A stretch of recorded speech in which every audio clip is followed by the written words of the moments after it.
You still got to be a team player. And you know, you got to be a good listener. That was J.R. Shaw speaking to a group of NAIT business students about the challenges of being an entrepreneur.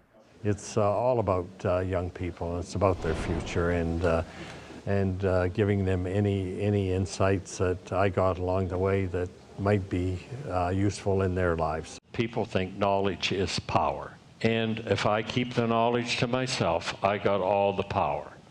And that is absolutely wrong. You know, you gotta share. The more information you share, the more broad and more power you get. JR enjoyed sharing his experiences with the students, answering whatever questions they wanted to ask. They were really tough questions, and then you get answering them, and you go off in a certain direction. Then you think of something else, and think of something else, and something else, and all of a sudden you think, well, I wonder what the original question was. How would you describe your leadership style? Being a part of the team, and yet not be a threat to them, and learn from them as you go so you can contribute to the operation long term. The Q&A is part of the school's Motivate at NAIT series, and the students chose JR as their first speaker. It's been one of my dreams to meet him. I mean, you see his name on the building every day when you come to school, so it's just really an honor to meet someone of that stature who's done so many good things and had such an impact on the community. One thing I took from him that I know is important is to listen. Like he said, like you need to listen to be a good leader, because if you don't know who you're leading essentially, how can you really make an impact?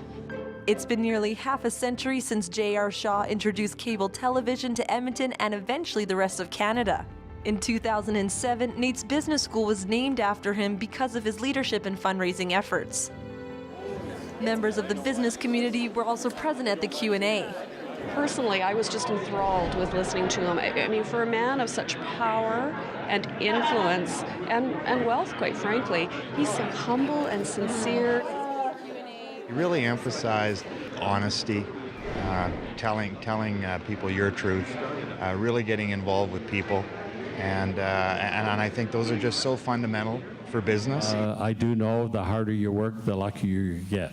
JR said he's impressed with how advanced the School of Business has become. It's a little daunting, you know, to be here and to see the business school, and but you know, to see the number of students here at 2,500 and the part-time students as well, and all the programs they got going. It's exciting. Sarolta Saskiw, Go Edmonton.